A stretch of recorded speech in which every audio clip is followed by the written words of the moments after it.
नमस्कार मित्रांनो, मी सद्गुरू शैलजा उमाकांत कामत आणि तुम्ही पाहतात माझा political channel times of Maharashtra. मित्रांनो, नेहमीप्रमाणेच मी आज परत एकदा तुम्हाला भेटायला आलो आहे.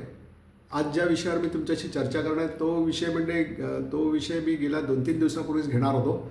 पण मी नेहमी काय करतो, कुठलाही विषय आला ताजा की त्याच्यात समाजामध्ये काय रिॲक्शन येते याचं अवलोकन करतो, विविध मतांतर बघतो आणि मग मी व्हिडिओ करतो. तसंच मी गेले 2-3 दिवस वाट बघत होतो की ह्याच्यावर महाराष्ट्रामध्ये मुंबईमध्ये काही रिॲक्शन येते आहे काय. या केंद्र शासनाचा हा जो तथाकथित निर्णय होता त्याच्यावर मुंबईतल्या राजकारण्यांनी, सर्वपक्षीय राजकारण्यांनी याच्यामागचं डावपेच ओळखला आहे का, त्यांचे काही रिॲक्शन येते आहे का, हे मी बघत होतो. दुर्दैवाने कुठल्याही राजकीय पक्षाच्या प्रमुख नेत्यांची याबद्दलची काही रिॲक्शन आलेली नाही असं मला वाटतं. वृत्तपत्रामध्ये, सोशल मीडियावर आलेली नाही आहे. वृत्तपत्रामध्ये आली असेल तर मला माहिती नाही, कारण गेली 5-6 वर्ष मी कुठलंही वृत्तपत्र वाचत नाही. फक्त मला वाटतं, आणि तो जो विषय मी आज बोलणार आहे तो म्हणजे गेल्याच आठवड्यामध्ये 3-4 दिवसापूर्वी केंद्र शासनाने एक निर्णय घेतला होता, जवळजवळ कन्फर्म केला होता की चंदीगडचं प्रशासन हे त्यांच्या केंद्र शासनाच्या अधिपत्याखाली येणार आहे. आणि तो निर्णय जवळजवळ ते यशस्वीरित्या सगळं प्लॅनिंग झालेलं होतं. पण पंजाबमध्ये त्याच्याबद्दलची आणि हरियाणामध्ये एवढी मोठी रिॲक्शन, पब्लिक रिॲक्शन आली, सर्व राजकीय पक्ष एकवटले आणि त्यांनी ह्या ज्या निर्णयाचा, केंद्र शासनाच्या निर्णयाचा तीव्र निषेधने त्यांनी विरोध केला. सरतेशेवटी सगळं वातावरण राजकीय बघता केंद्र शासनाने तो निर्णय तात्पुरता मागे घेतला. पण त्यांनी असं काही म्हटलं नाही की आम्ही हा विषय आता कायमचा बाजूला टाकतोय, असं काही म्हटलं नाही. चंदीगडचं होतं आहे तर आपल्याला काय त्याचं वाटतंय, काय वाटायला पाहिजे, आपण कशाला रिॲक्ट व्हावं, असं मला वाटतं बहुधा सर्व राजकीय पक्षाच्या प्रमुख नेत्यांना वाटत असावं. पण मी तसा विचार करत नाही. मी राजकीय विश्लेषक म्हणून त्याचा विचार करतो. विशेषतः महाराष्ट्राबद्दलचा माझा जो काय अभ्यास आहे, मुंबईबद्दलचा जो काय माझा अभ्यास आहे, ते करताना मला दिसलं याच्यामागे की केंद्र शासन म्हणजे जे आता भारतीय जनता पक्षाचं शासन आहे, हे कुठलीही गोष्ट करायच्या अगोदर ते सगळ्या गोष्टीचं टेस्टिंग करतात. ते test the water before any action. त्यांचा मुंबईवर, ह्या 2 गुजरात्यांचा मुंबईवर डोळा आहे. 1960 सालापासनं इवन सरदार पटेल ज्यांना आपण डोक्यावर घेऊन नाचतो, त्यांनी देखील मृत्यूच्या अगोदर सांगितलं होतं की मुंबई हे केंद्रशासितच व्हायला पाहिजे आणि ती महाराष्ट्राला कधी मिळता कामा नये, असं त्यांनी म्हटलेलं आहे ऑन रेकॉर्ड. त्यामुळे हे 2 गुजराती सत्तेवर आल्यापासून ते बाय हुक और बाय क्रूक मुंबईला महाराष्ट्रापासून तोडण्याचं सर्व कारस्थानं करतायत. आणि त्यांचा सुभेदार म्हणून त्यांनी अनाजी दत्तोला महाराष्ट्राच्या मुख्यमंत्री पदावर बसवलेलं आहे. अशा प्राप्त परिस्थितीमध्ये तुम्हाला बुलेट ट्रेन दिसते, नंतर मंगलप्रसाद लोढासारख्या मारवाडी मिनिस्टरला गिरगावसारख्या विभागामधनं त्याला MLA करून त्याला मिनिस्टर आणि मुंबईतील एका ह्याचं पालकपद, मंत्रीपद देणं, ह्या सर्व गोष्टी. आणि आज भुलेश्वर वगैरे या सर्व एरियामध्ये रविवारी तर जैन लोक जो काय धुमाकूळ घालतात, कळलं की नाही. ह्या सर्व बघता की मुंबईतील म्हणजे साऊथ मुंबई तर आपल्या जवळजवळ आपल्या हातातनं गेलेलीच आहे, कुलाब्यापासनं ते ताडदेवपर्यंत. त्यानंतर इकडे ह्या बाजूला मालाडपासनं पालघरपर्यंतचा प्रदेशाचं पूर्ण गुजरातीकरण झालेलं आहे, कळलं. आणि लालबागला अप्पर वरळी म्हणून तिथे लालबागमधल्या जुन्या चाळी करून तिथे रिडेव्हलपमेंट करून, येणाऱ्या रिडेव्हलपमेंटमध्ये मराठी लोकांना फ्लॅट घ्यायला बंदी करून, हे सर्व राजकारण हे याच महाराष्ट्रामध्येच हे अशा प्रकारचं स्थानिक लोकांना डावलण्याचं राजकारण फक्त महाराष्ट्रात होऊ शकतं, कारण आपले असलेले दळिद्री राजकारण आहे. मला जे काही दिसलं ते चंदीगड नाही दिसलं, मला तिथे मुंबई दिसले. त्यांचा सगळा डोळा मुंबईवर आहे. ते काय त्याची रिॲक्शन होते या गोष्टीची मुंबई महाराष्ट्रामध्ये, ह्याचं ते तिकडे अवलोकन दिल्लीत बसले 2 गुजराती होम मिनिस्ट्रीमध्ये करत असतील. कळलं की नाही की मुंबईतल्या लोकांना आपला डाव कळला की नाही कळला. मुंबईत मला वाटतं लोकसत्तेचे संपादक गिरीश कुबेर यांनी काहीतरी एक व्हिडिओ केला होता, मी पाहिला होता. अतिशय चांगलं बोलले ते 2 मिनिटाच्या व्हिडिओमध्ये. आणि त्यांनी हा धोका ओळखला की ह्याच्यामागे मुंबई पुढे मागे जर मुंबई महाराष्ट्रामध्ये या चंदीगडबाबत काही रिॲक्शन आली नाही तर आपण मुंबईचा पण असाच रीतीने केंद्रशासित करण्यामागे, म्हणजे प्रशासन घेण्याचा जाहीर करून टाकू एकतर्फी. म्हणजे मुंबई पूर्ण महाराष्ट्रपणे तोडण्याचा डावामधला तो एक भाग असू शकतो असं मला वाटतं. कारण एकदा तुमचे प्रशासकीय अधिकार केंद्र शासनाने घेतले की police department, state reserve police, तुमच्या सगळ्यांच्या बदल्या ह्याच्यावर अधिकार येणार आहे. त्याला प्रत्येक वेळेला तुम्हाला सेंट्रल गव्हर्नमेंटची परमिशन घ्यावी लागणार. तुमचा त्याच्यावर पोलीस कमिशनरची नेमणूक असू दे, ह्या सगळ्यामध्ये राज्याच्या मुख्यमंत्र्याला काही अधिकार राहणार नाहीत. कळलं की नाही. मुख्य सचिव आहे, प्रमुख शहराचे पोलीस कमिशनर्स आहेत, कळलं, यांचं आणि अखंड पोलीस डिपार्टमेंट, होम डिपार्टमेंटचं प्रशासन तिकडनं दिल्लीतनं चालणार.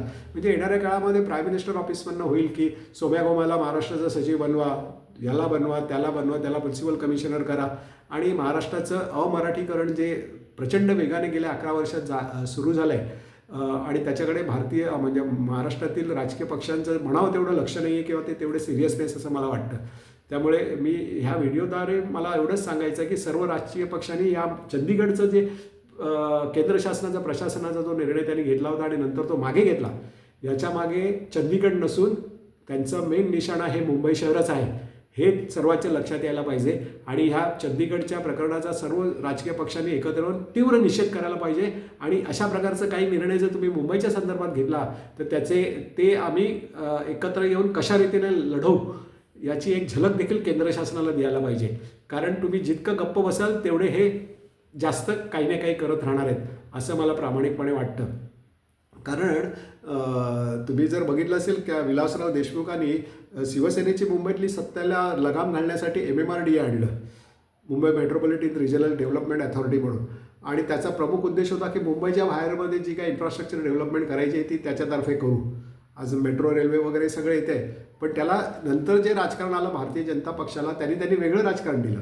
आज जे म्हणजे कर्जतच्या पुढे जी काही डेव्हलपमेंट होते तिचे इन्फ्रास्ट्रक्चर होते आहे, ब्रिजेस होत आहे, जे काय होतं आहे, आणि तिकडे येऊन राहणारे कोण आहेत? तिकडे हे शासन जे BJPचे ते बघत आहे की तिकडनं उत्तर प्रदेश, बिहार, झारखंड इकडचा इन्फ्लो तिथे यावा, तिकडे त्यांचे मतदारसंघ तयार केले जाते.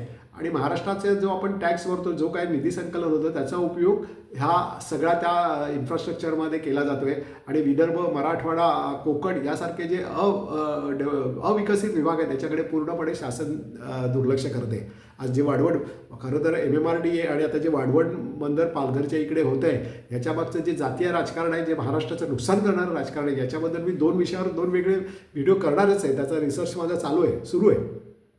पण आज जो केंद्र शासनाने जो निर्णय घेतला होता की चंदीगडचं प्रशासन केंद्र शासनाच्या अखत्यारीखाली येईल, याच्या मागचा मूळ उद्देश हा चंदीगड नसून मुंबईचं येणाऱ्या काळामध्ये प्रशासन आपण घ्यावं. आणि त्याचे टेस्टिंग करण्यासाठी त्यांनी ती चंदीगडची केस ओपन करून तसं जाहीर करण्याचा प्रयत्न केला. असं मला सर्व राजकीय पक्षांच्या निदर्शनास आणून द्यायचं आहे की तुम्ही सर्व राजकीय पक्षांनी आपापसातले मतभेद विसरून हीच वेळ आहे की जागं व्हायला पाहिजे. आणि या प्रत्येक गोष्टीचं आकलन, विश्लेषण हे तुम्ही करायला पाहिजे. हे जे भारतीय जनता पक्षाचं जे सरकार आहे हे अत्यंत लबाड आहे, क्रिमिनल माइंडेड आहे. त्यांच्या प्रत्येक मूवमागे काहीतरी दळीतरी राजकारण असतंच. आणि विशेषतः महाराष्ट्राच्या बाबतीत त्यांना मुंबई महाराष्ट्रापासून सोडून खंड महाराष्ट्राचं नुकसान करायचं आहे. आज माझ्या काही सोर्सेसच्या माहितीनुसार कोकणचं एक वेगळं राज्य करायचं आहे, विदर्भ आणि मराठवाड्याचं एक वेगळं राज्य करायचं आहे, पश्चिम महाराष्ट्राचं एक राज्य करायचं आहे. म्हणजे जी मराठी संस्कृती आहे, ज्या मराठ्यांनी अखंड हिंदुस्थानवर 150 वर्ष जवळजवळ राज्य केलं, 125 वर्ष राज्य केलं, आणि जी लढाऊ जमात आहे, ह्या सर्व मराठी माणसाच्या संस्कृतीला विभागून टाकायचं म्हणजे ते कधी एकवटच येणार नाही. आणि भविष्यामध्ये कुठल्याही समाजाला या समाजाला कधी भारताचं नेतृत्व करायला संधी मिळू नये असे हे याच्यामागचं एक मुख्य राजकारण मला दिसते. त्यामुळे हे अशा प्रकारचे निर्णय जेव्हा त्याचा आपल्याशी काही संबंध नसतो, महाराष्ट्राचा पण काही संबंध नसतो, त्याचं देखील विश्लेषण सर्व राजकीय पक्षाच्या प्रमुख नेत्यांनी करायला पाहिजे.